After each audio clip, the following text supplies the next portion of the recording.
Hello, I'm Hal Lublin. And I'm Mark Gagliardi. Since the dawn of humanity, one issue has gone unsettled. With the fate of the world in the balance, we're here to settle, once and for all. Mystery guest, clean slate. That's right. Don't worry, everyone. We got this. Podcast should have a theme song. Podcast should not have a theme song. Yes, they should. No, they shouldn't. They sound good. Yeah, but people are just going to skip past it. You know what? You're right. We got this. Well, Hal, we've teased this, and I'm very excited that we're doing it right now. I'm a little nervous. I always get a little nervous.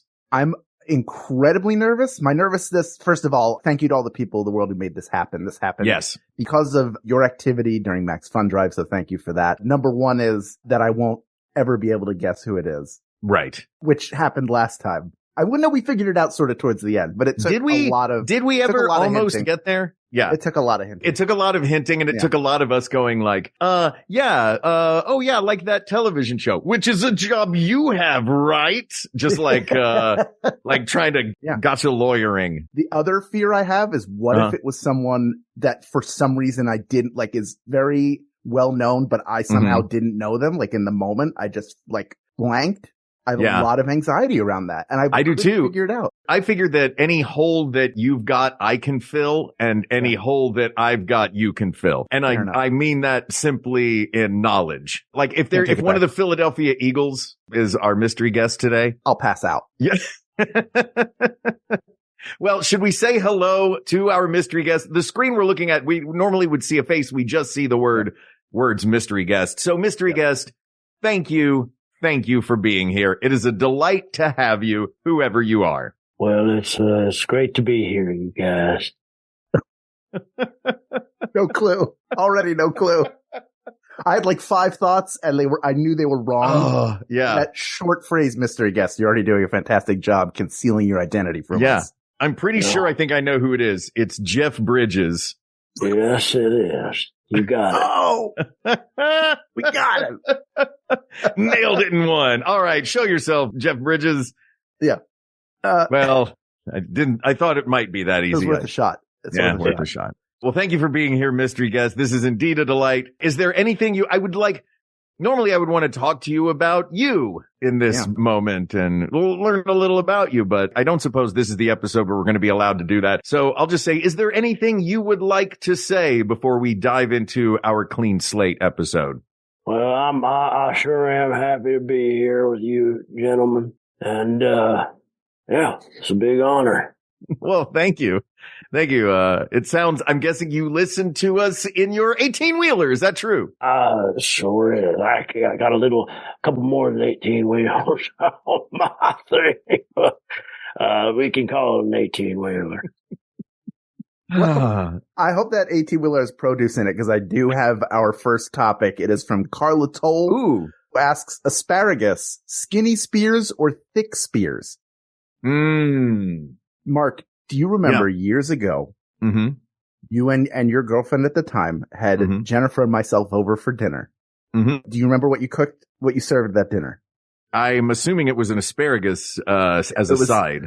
It was salmon and asparagus, which if you were coming up with a meal that I don't eat any of, would be salmon that. And asparagus. I mean, I thought it was very well cooked, like just observing it. I think I was like hoping, I was like, come here, Bob, come here.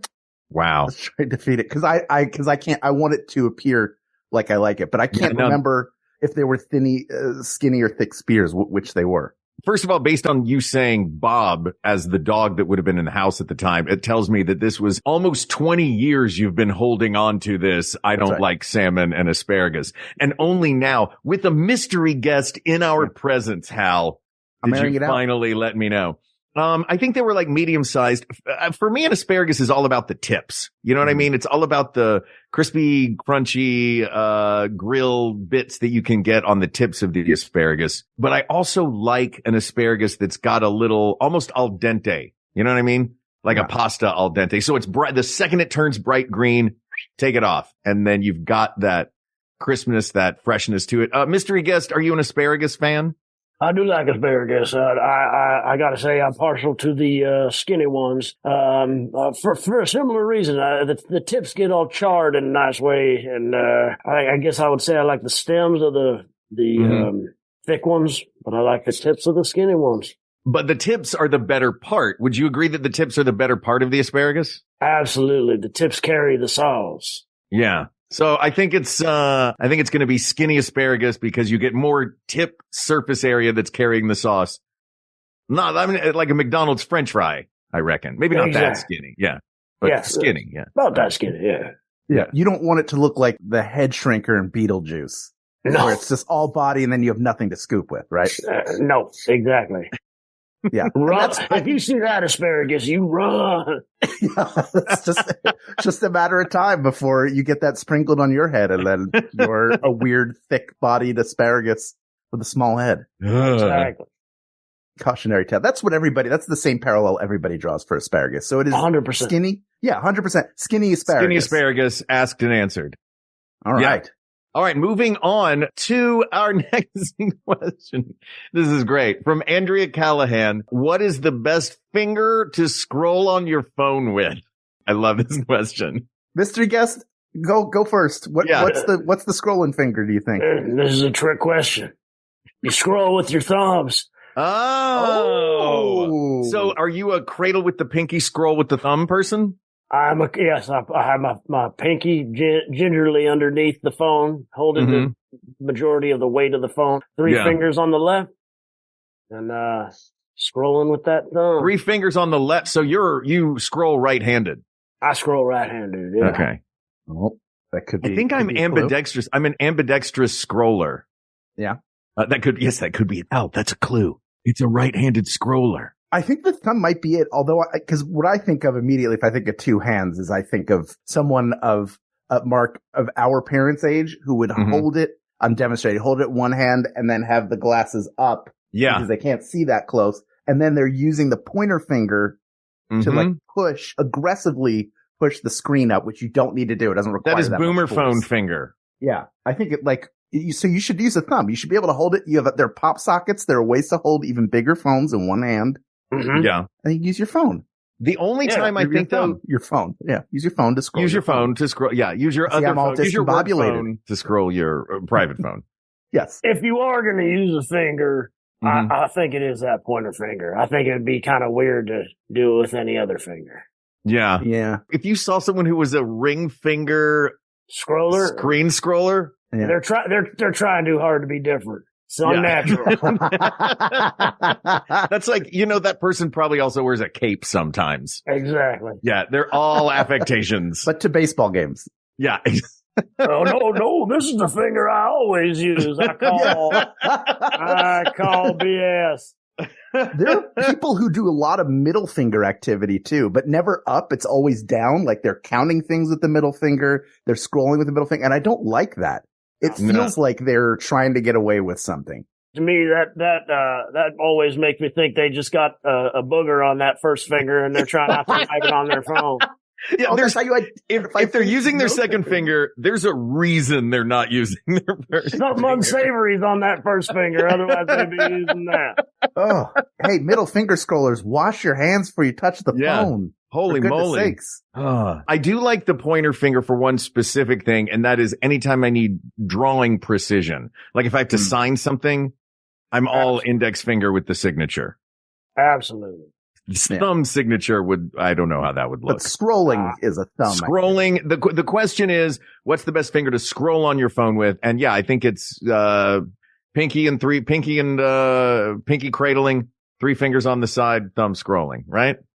I agree. You guys aren't pop socket guys, right? No. I had one for a while. I know. And our mystery guest is gonna leave, Hal. Here's what happens with a pop socket. I'm going to tell you right now, or at least what happened with me is every time I went to put my phone in my pocket, the pop socket would catch, pop socket comes off, or I would have it, I'd be holding it. It's like never comfortable. And it doesn't work as a stand. It's really like, I understand for people, I guess there are people for whom the phone is so big, they can't possibly handle it without having a pop socket, but they're not for me. I tried. I gave it a try. Is stand one of the functions of the pop socket? Yeah.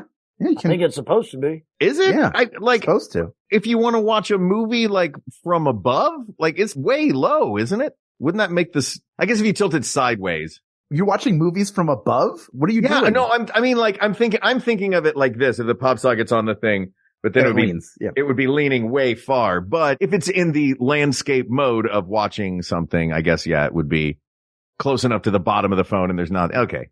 I was thinking a vertical phone. Mm-hmm. You don't have to be watching TikTok videos from above. I'm overthinking everything this episode because all I'm doing right now is trying to figure out who our mystery guest is, Hal. Yeah. Yeah, me too. We know by their voice, probably, defined as male. Yep. And is a guess and right-handed or an ambidextrous phone scroller. We know nothing. Skinny asparagus thumb scroller. Yeah. is what we know so far. That's a character from Carmen Sandiego. That's right. And I like spelunking. Love spelunking. Huge cave explorer. Yeah. And all up and down many mountain ranges, right? There's no mountain range you haven't spelunked. Favorite food, Tex-Mex. Oh, I'm crossing things off the list. It's Mylar Naugahyde. That's our mystery guest. Should have known. Well, everybody knows a spelunker's favorite food is wings, and Avery W. Krause asks, for wings, dry rub or sauce, mystery guest, where do you fall in the very important wings debate? Oh, well, this is a tough question for me. Recently just was diagnosed with type 1 diabetes, if that's a clue. And so my favorite sauce is buffalo sauce on them wings, but okay. Can't do it anymore. Lots of sugar in them buffaloes. Recently diagnosed with diabetes. It does sound like Wilford Brimley. But Wilford Brimley's hat, maybe this is Wilford Brimley Jr. Is this Wilford Brimley Jr.? That's our first guess. I don't know how many we get. First guess, Wilford Brimley Jr. I'm traveling Wilford Brimley.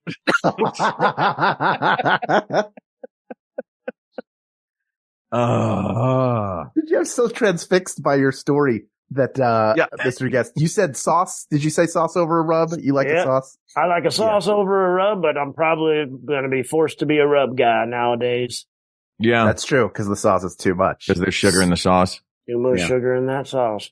Yeah. Yeah, I think sauce is, my initial reaction was dry, like either dry rub or breaded and like spiced breading. But look, if you're going to have wings, in for a penny, in for a pound, right? Like, we're going to make a mess. There's going to be a big pile of animal bones on a table where it's carnage. It's going to get a little messy. I don't know why I'm pretending that I'm going to stay dry throughout this whole process. I'm going to get that one little folded square of wet nap that's somehow supposed to do this Herculean task of cleaning my fingers. Just spreads it around. Even with all of that ridiculousness and the fact that, I've always called them buffalo wings because I was introduced to them with buffalo sauce. Like wings to me are buffalo wings, and that's sauce based, right? Yes. Yeah. The sauce is basically like a Frank's Red Hot sauce with some butter. That's the whole recipe for making buffalo sauce. Yeah. Who'd have guessed hot sauce and butter are delicious together? Who'd have known in a cold weather area of the country, they would figure out a way to make wings like butter, like just more butter. We figured out we're going to fry it in butter and then we're going to make a sauce out of butter, but we'll put some hot stuff in there to trick you. It is sauce. It is like, you're not eating wings unless you look like Cesar Romero's Joker at the end. You have to have that makeup around the corner. The sauce has to be around the corner. When you wipe it, it just spreads out even more and more. And then you turn into Heath Ledger Joker. Yeah. You want to know how I got this sauce? My father was a fry cook. Yeah, like a dry rub wing. It's always disappointing. Now, dry rub ribs, I'm all about dry rub ribs. Yes. Love a dry rub rib. Yeah. We're all together on that. But if it's a wing, sauce it up. Sauce up your wings. 100%. All right. 100%. Ooh. Okay.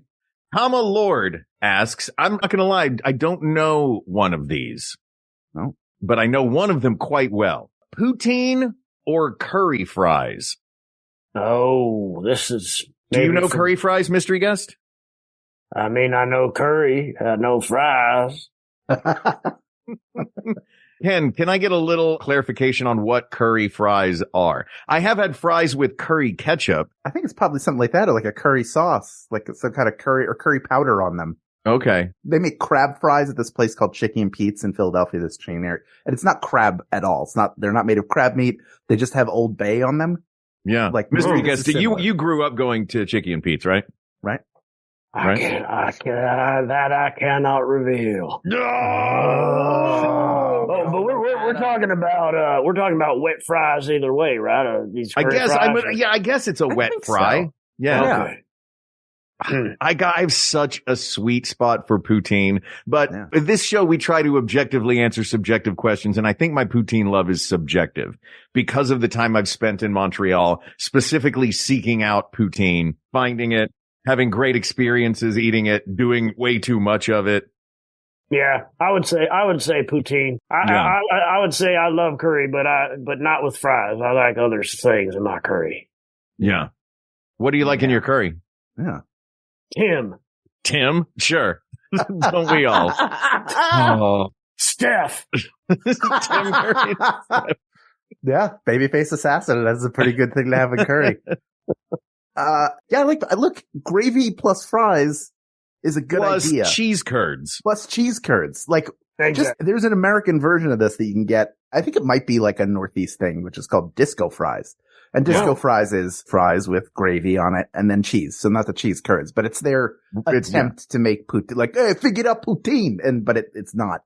It's not quite right. Exactly the same. Yeah. The first time I ever had poutine, was in Canada, in Toronto, not Montreal, but, Toronto's got good poutine. And it was served to me in a hubcap because why not? Yeah. So I had a hubcap full of poutine and it began my lifelong love of eating out of hubcaps. We do it all the time. Yeah. Do not eat soup out of a spline drive wheel, guys. Your lap will get very hot.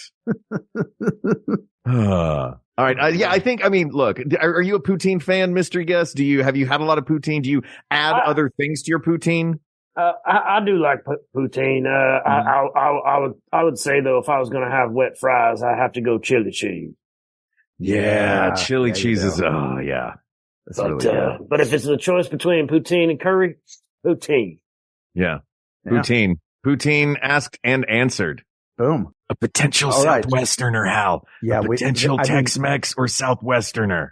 This could be Barry Corbin. Doesn't it also feel a little bit? It could be Barry Corbin. I'm just throwing stuff out. Right. We're going to take a break after this next one. So we've got to really bear down here. This is from Shelley Godefren. Hey, Shelley. Yes. This is for showering. Mm-hmm. This is for the cleaning process. This is loofah, specifically the floofy ones, not the spongy ones, or the ones that's like, this is a Dead Sea cucumber, or washcloth. Are we talking about this kind of floofy fufa? That would be the loofah. Yeah. It looks like a little poofy. I just got back from a trip. I don't always have one next to my desk, but my toiletries bag from a trip was just sitting right here. That sounded like Frank Oz. Doesn't believe you. I've made a very similar excuse. I like those floofy loofahs things. I like them. I like that, Bill O'Reilly called it a falafel back in the day. Did he really? Yeah, there's some leaked sexual phone conversations there. Oh, he said he'd love to rub that falafel all over. I'm sorry, I know this is PG-13. They didn't cut that part out, but no, please don't. That's so good. Yeah, it's a very embarrassing mistake. I made sure to learn that word loofah good and strong. Never forget. I'll shower myself and we'll do it live. Yeah, I think. The whole thing is you want something that'll help spread the soap, but it'll also exfoliate. And a washcloth can, you're gonna need to exfoliate. I think the floofies, they have that little, it's not like a webbing material. I don't know how to describe it. It's somewhat porous, so it's a luxuriant experience. I don't know. It's minimally, I feel like in the level of scrubbiness. So we're talking just washcloth versus this. We're not, the other one, we were eliminating those. The floofa is what we're going. They're not part of it. The floofa. That's not part of it. It's just these two. All right. Here's my thought. And this is having just taken a trip. I always buy one of these when I leave for a trip because they're like $1.20. They're super cheap. If it had dried, so I was able to put it back in my bag. But if that thing's wet when I'm leaving that hotel, sorry, you're getting left behind. You're not coming with me. You're not getting wet into my bag as I leave to go to the hotel. That said, frequently the washcloth is not your responsibility if you are traveling. The washcloth is, I don't have to take the washcloth with me. It's there when I get there and I leave it when I go. That said, to my mind, that is the only benefit of the washcloth.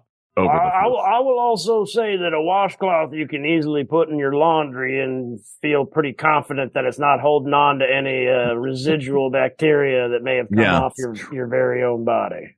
Yeah, that's a good point. Yeah. And the washcloth also. True. Yeah. Oh, you got Hal. You hit Hal right in the germaphobe. Yeah, I was sitting there going like, oh, and the thing about the washcloth is when you're washing your more sensitive bits from the nipples to the whole basement, it's a little rough.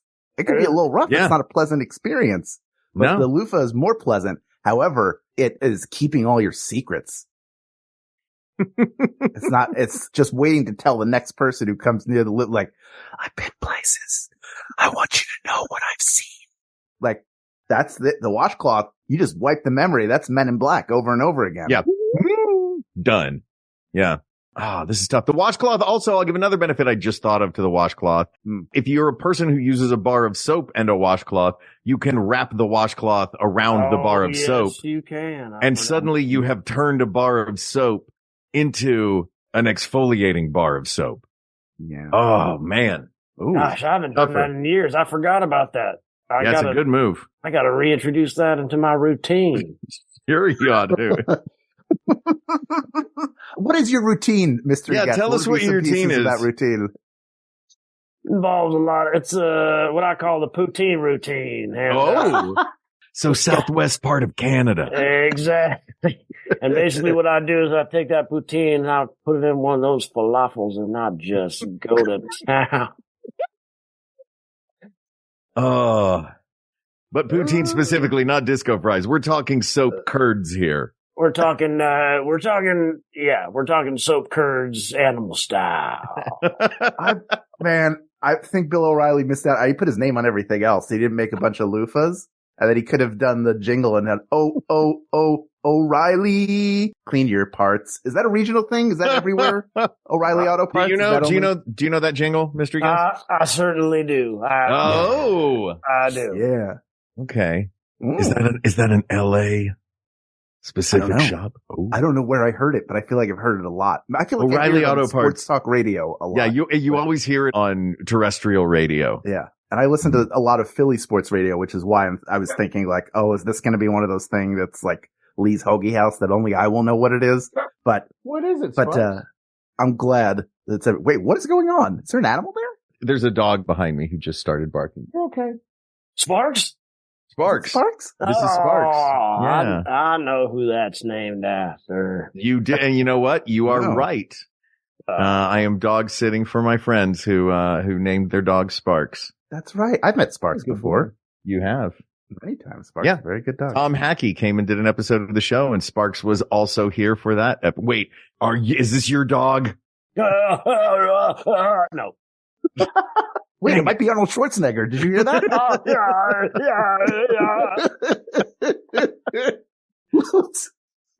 Let's take a break. I think we figured out it's washcloth, right? Asked it answered. Yeah, I thought it was going to be the floofa, but the washcloth came in there late and took the lead. Well, would you agree, Mr. Guest? I completely agree. That soap trick swalshed it for me. Yeah. I'm glad that something swashed it over the edge for you. We're swashing minds here. That's a colloquialism from a very specific town that if you look it up, Hal, on the break, look it up. He wants to be caught. Mr. Podcaster, I gave you all the clues. Well, we're going to noodle on this over the break. Yeah. And when we come back, we're going to solve more topics and maybe solve the mystery of the mystery guest. So stick around. Right. We'll be right back. Mystery guest, how you holding up? Do you need a break? I'm doing great. Yes, you are. Oh, you're delightful. Truly. Oh, right back at you, boys. Double guns. Hello, sleepyheads. Sleeping with Celebrities is your podcast pillow pal.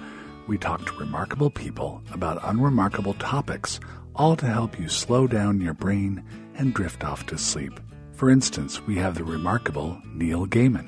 I'd always had a vague interest in live culture, food preparation. Sleeping with Celebrities, hosted by me, John Moe, on MaximumFun.org or wherever you get your podcasts. Night-night. It's hard to explain what Jordan Jesse Go is about. So I had my kids take a stab at it. Probably weird stuff. You talk about jobs that are annoying. Business. I think you probably learned your lesson after talking about business a couple of times. Grown-up jokes that I don't understand and there's no point in making.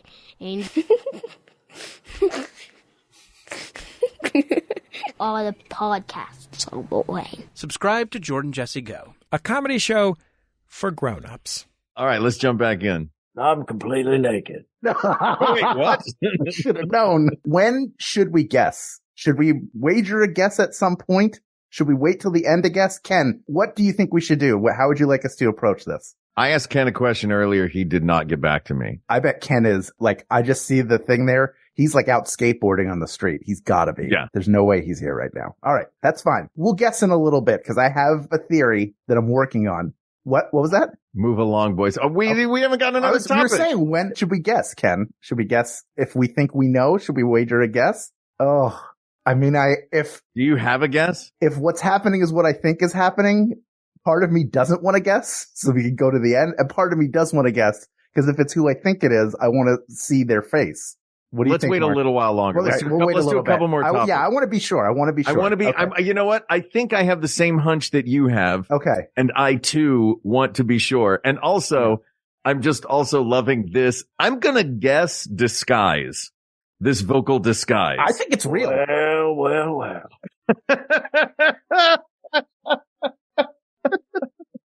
Looks like these boys have a hunch. Oh, that sounds like a catchphrase. Now I have to really go through the Rolodex. These boys have a hunch. Gosh, whoa.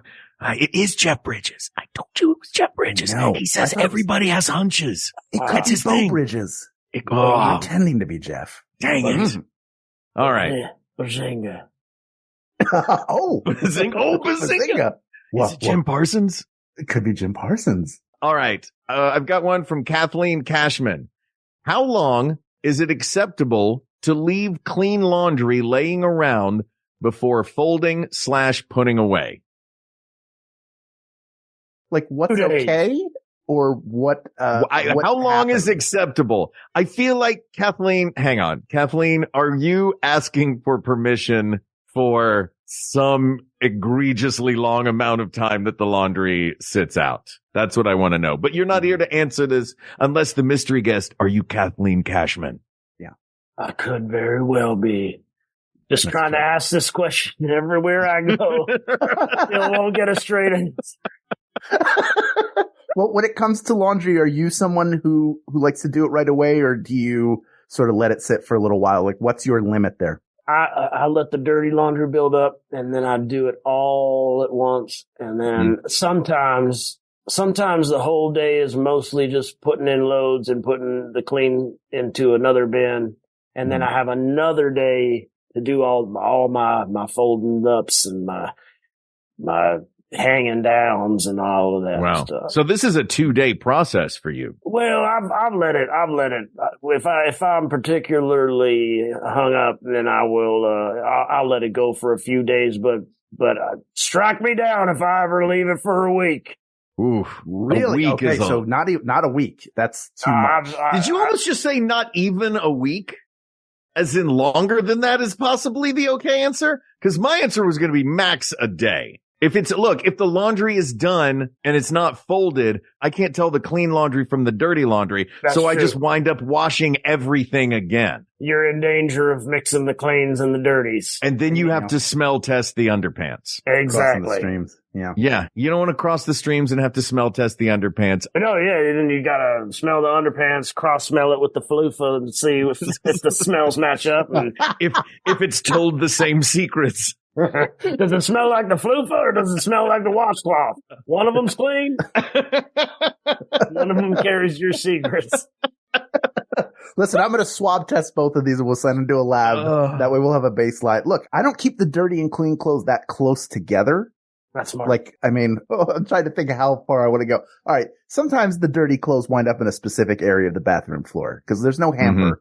It's just the basket. If the there's no hamper. There's no hamper. What's the point of putting them in a hamper if they're very soon going to go in a washing machine? What's the point of making your bed? You're just going to get back into it tonight. I'm glad you agree. So, you're killing me. If you were to have, theoretically, I'm not saying that I did this, but if you had a bunch of clean clothes, then you get the fun of pretending that it's like Mad Max and underwear is gasoline or bullets and you're trying to find, you're like, let's see, can I find 2 socks today that match each other? Can I find the one shirt I like? What happened? Is it in the dirty? Is it in the clean? That's bad, but it happens. Life gets in the way. We're all busy people, right? Mm-hmm. Yeah. Let me posit a possibility to you. Sure. Because for me, again, it's the dividing of it between the clean and the dirty that I just want. That is my fear that I'm going to wind up remixing and then have to do more work than is necessary. I'm also a person I don't love, but as a chore goes, my quickest way of doing it is to go to the laundromat.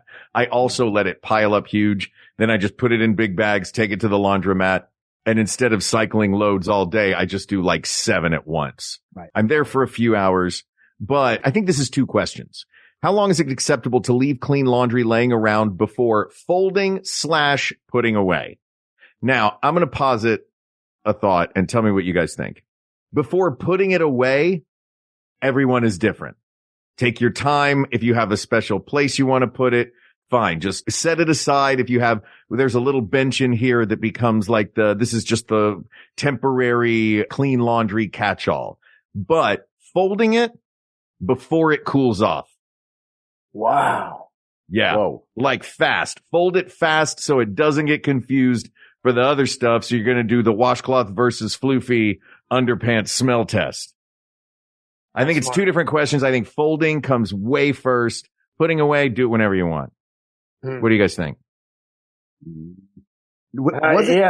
Yeah, go ahead, Mr. Guest. I'm sorry. Well, I'm realizing that I have 3 steps and they often are more separate than I think it would be ideal, but I do wash.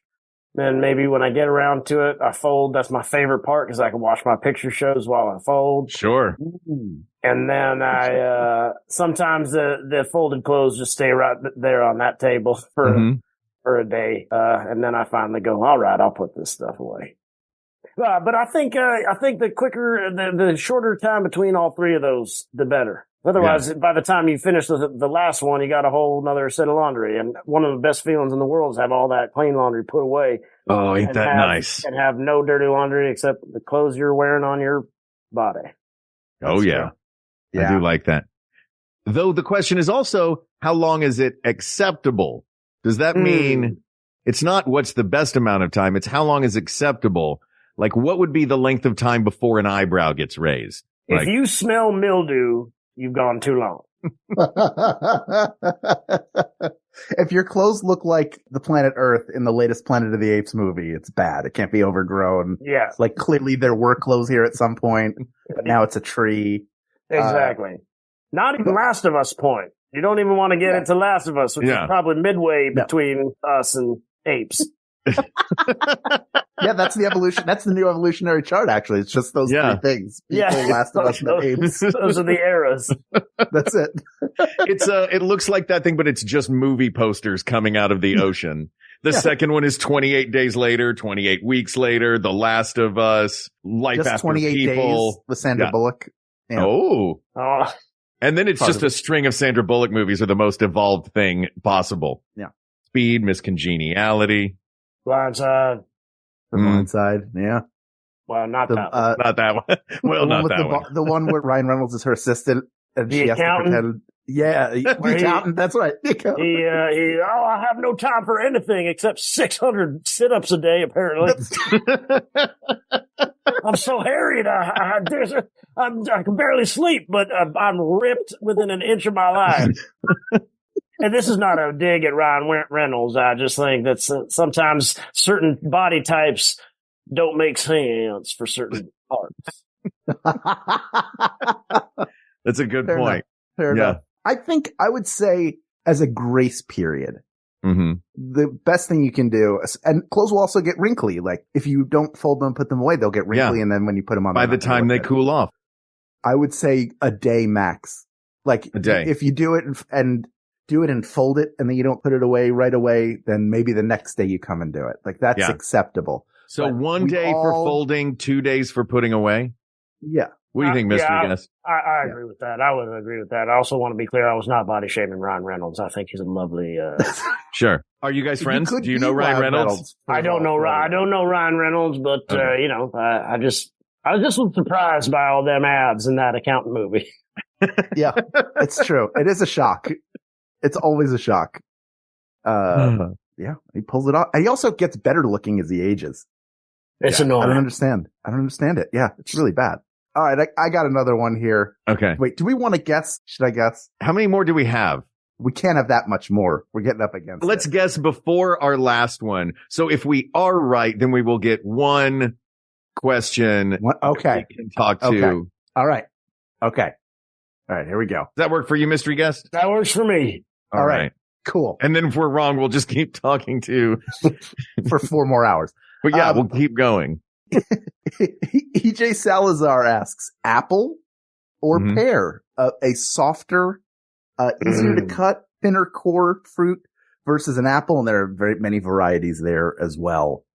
They both apple use pies and tarts pear. And all sorts of, is this right? Who asked this one?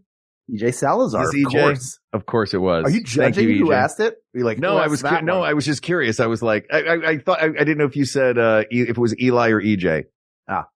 We always get good. We get great questions from both.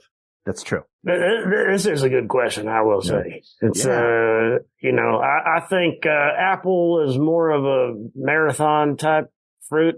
And pear is a little bit more like a sprint. I think sure. Pear would win the Pepsi challenge, but apple is that solid Coke. Pepsi won the Pepsi challenge because there's more sugar. So people enjoyed that first taste, but then they were less likely to finish a can.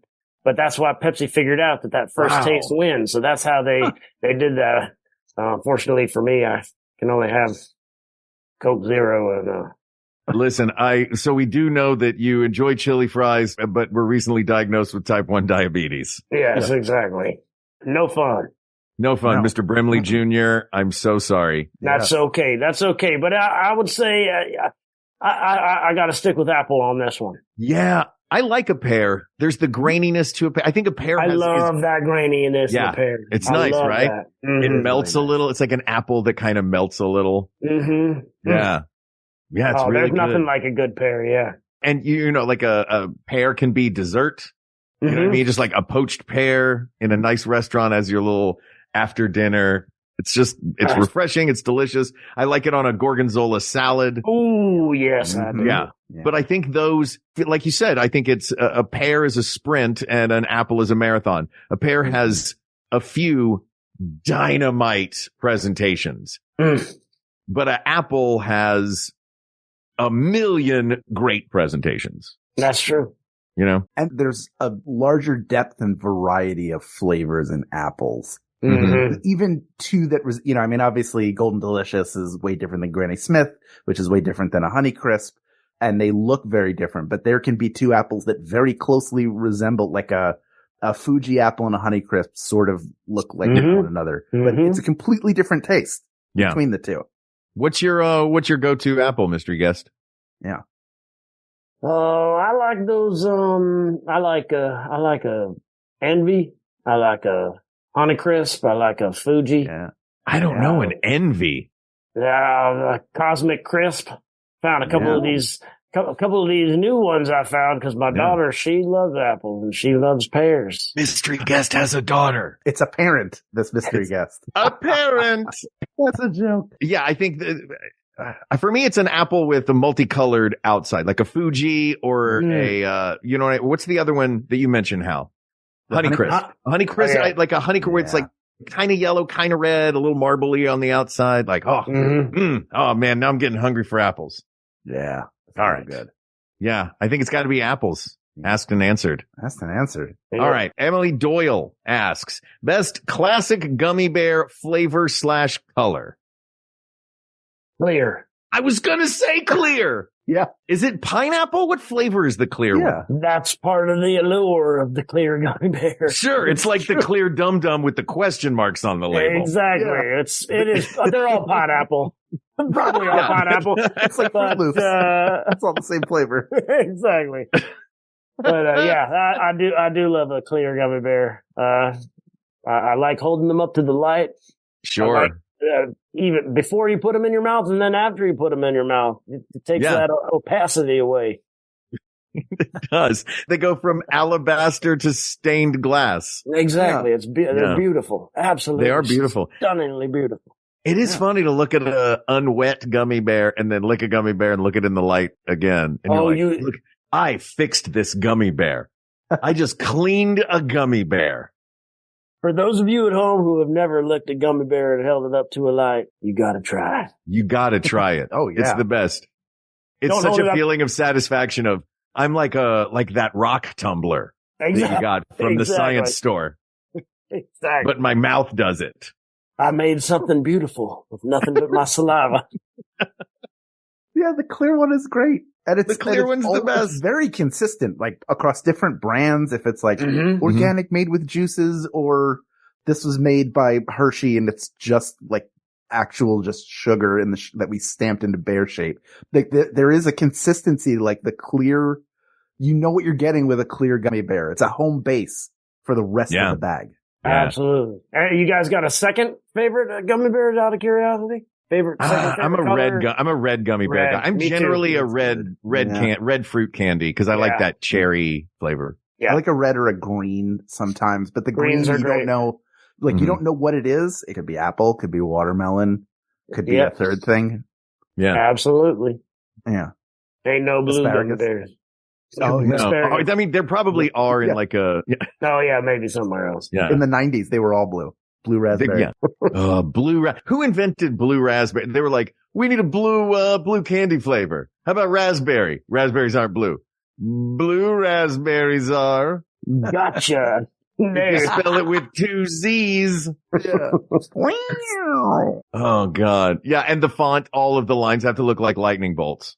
That is part of it. You gotcha. So there you go. The clear gummy bear. So that is my favorite correct answer of the evening. The clear gummy bear.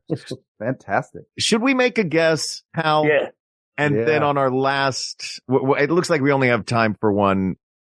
Oh. Whoa. Oh, wow. All right. We cannot make a guess. The three of us were ready. And literally the whole thing. Yeah. You were really not going to chime in earlier when we specifically asked you how to do this. And then when we all decided on a path. Oh my gosh. All right. Fine. This is from Sarah Wah, who asks live plants or fake plants for home decor. Oh. Are you a plant? Do you have a green thumb, Mr. Guest? I certainly don't. I have 2 answers for this. One is a answer from my heart. One is the answer from my head. My heart says live plants. My head says you kill those. You torture those.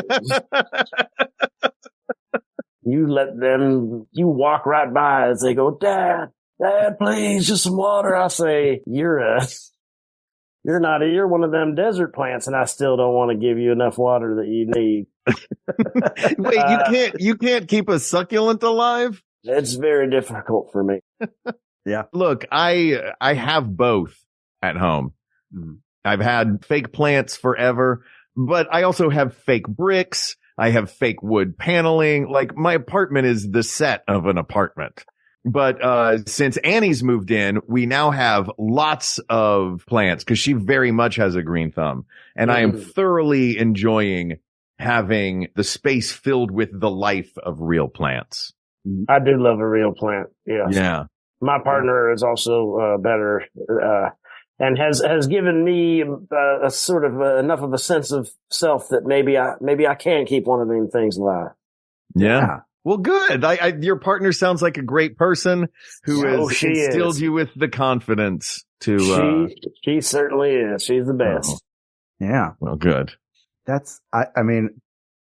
My wife loves plants. I do think when we go to a nursery that they start shaking, thinking that they might come to our house.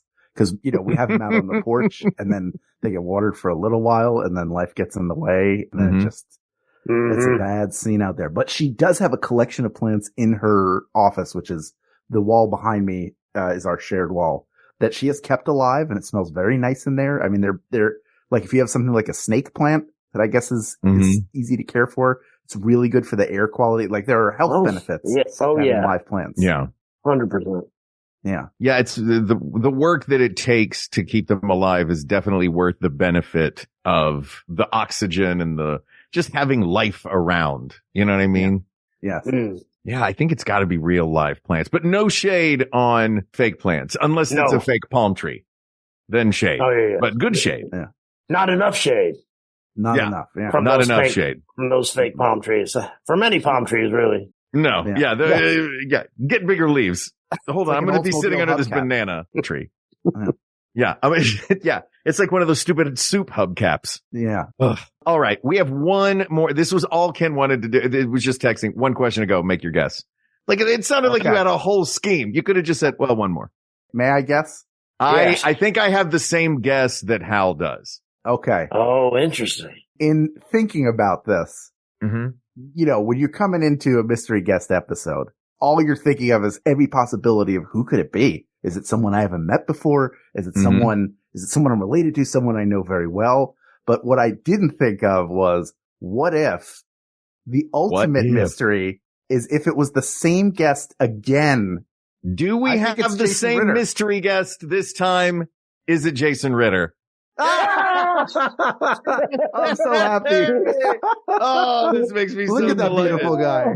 There you are. This is also a very Jason Ritter thing to do and a very Ken Plume thing to do. Yeah, to just do it again. But this time, do only one completely different voice and maintain it the whole time. I listened to the last episode to remind myself what kind of voices I did. I didn't think I did a Bridges family. Oh my God. The Bridges family. I don't have the gravelly. But I did try. I tried for it. Hey, it was good. Knocked it out of the park. Good. It was good gravel. It was good gravel. I think it's also knowing, it's not knowing just your physical voice. It's knowing how you make us laugh. Yes. Is also what helps us go, oh yeah, I know who this is. Oh my gosh. It's good to see you guys too. It's so good to see you, Jason. Yeah. All right. One question to go. This will be our final question. All right. Jeffrey M. Owens asks, how many rings do you wait before answering the phone? Oh, people still do you answer the phone? Yeah. Oh yeah. Do you not answer? Do you look at it and go, I wish they were texting? You know what? I've gotten more brave at answering the phone because some guy named Andrew, my number must be one away from his, but he put my number accidentally into something. And for months, I've been getting calls. Hey, Andrew, if you could call us back about the loan, and like, oh, we're here. You're a small business owner, Andrew. And I've started to just pick up numbers that I don't recognize in case it's someone asking for Andrew. And I say, excuse me, please. I'm not Andrew. I don't have a business. Please take me off your list. This is not like I am Andrew and it's a trick. A lot of people have been calling for Andrew and not him. So I've started to answer more quickly, but it's a hard question with iPhones because, depending on your ringer, one ring is a different amount of time than another. True. If it's a song you like, you may want to hear more of the song. You may want to listen to that whole thing. Yeah. Sometimes I think, what's the maximum amount of ring I can let the ring go before they give up or voicemail kicks in? I definitely have sat there and watched it and thought like, should I? Yep. And then the choice gets made for me. Yeah. Yeah. Yeah. I think in a time when the phone did ring, when you had a home phone that rang, we all got to experience the tail end of that. I used to think like, anything more than 3 was bad. Cause if they didn't have like, as soon as you hear 3 rings, you're like, either they don't want to listen to me or they're not home. Mm-hmm. So I used to think like 2 or 3, but now it is, I think we're just more used to texting than, so I get surprised sometimes when I see names come up. I got a call recently from a friend, Bruce, who I thought was a Bruce that I went to college with. And I had 15 minutes of a conversation with him before I realized, oh, this is Bruce Tenenbaum. This is a completely different Bruce. That is amazing. Couldn't tell and I couldn't imagine. I was like, why is this? Maybe this is, my mother always, she would like check in on people and stuff. Yeah. So maybe this is something that this person is doing. So I'm so excited to talk to them. And I'm so glad I kept it vague because I really had and I picked it up really. I was like, I don't even think I had the name in. I was like, who is this? Who could this be called? I was so excited to answer. It's Bruce, clearly. Oh my God. But you talked to him for 15 minutes. Yeah. And then he has a very distinct, he has a very distinct radio voice. But if you're not expecting it.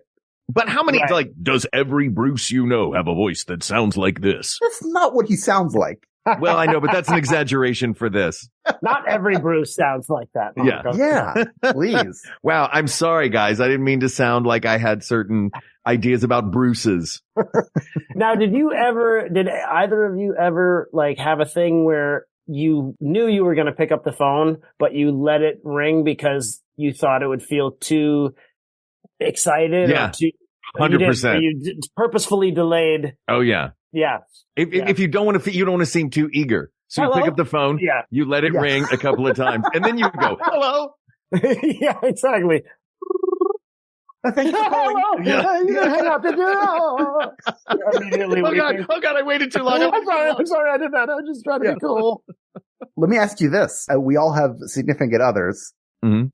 Do you find if you see their name come up, that is the fastest you will answer a phone? Like you don't want to wait, you don't want to keep them waiting? Yes, absolutely. Mm-hmm. Also, I know that it's not going to be awkward or weird. It's usually Melanie's usually calling if something it needs to be more immediate or I'm not, so usually it's yes, and then we solve it. And then, it's usually, it's never going to be sometimes I don't answer the phone because someone might be like, how's it been? How's it, you're like, I had a whole plan for this moment that now is derailed. So, sometimes it will be based also for me on how long I think the call is going to be. Yes, exactly. If it's not just numbers, if it's a name, there are some names where you're like, we always talk on the phone. This is going to be quick. This is going to be, or if it's, you know what? I do have an hour right now. This call is always an hour long. I'm home. I'm doing laundry. It's been piling up for days. I've been smell testing to see if it's flufa or washcloth. Exactly. I've got all this time to fold. Heck yeah, I'm going to answer this phone call and talk for an hour. Absolutely. Yeah. I feel like when I call you, Mark, that you're very likely to answer. Yeah. And sometimes I will just call you for something that is very quick to ask you a question, but then you'll go, so hey, what's going on? And that'll become a conversation, which is pleasant. Does that bother you? We miss, as kids, you don't appreciate there was a time where that was how you kept in touch with people. You didn't have your phone on your thumb all the time, running around. There is something to having a conversation with people and catching up with them. I'm also selective about it. Mm-hmm. I totally remember that. I remember coming home after school and, having my friend call and just chatting about the day. And, now something that would definitely be a text exchange or something, but just memes. Just memes. Yeah. Yeah. Just Wordle scores. Yeah. Yeah. Just green and yellow squares. That's it. You just send those to each other. Exactly.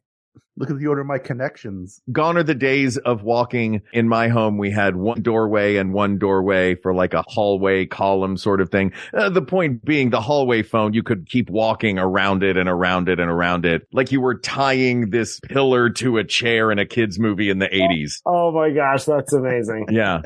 Love those days. I would just sit and try to undo those kinks in the early 100%. wire. If you could pull it straight, sometimes that would undo the kink. Sometimes, yeah.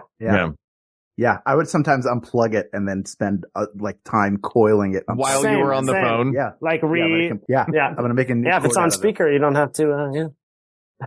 Ken is throwing me so much shade right now.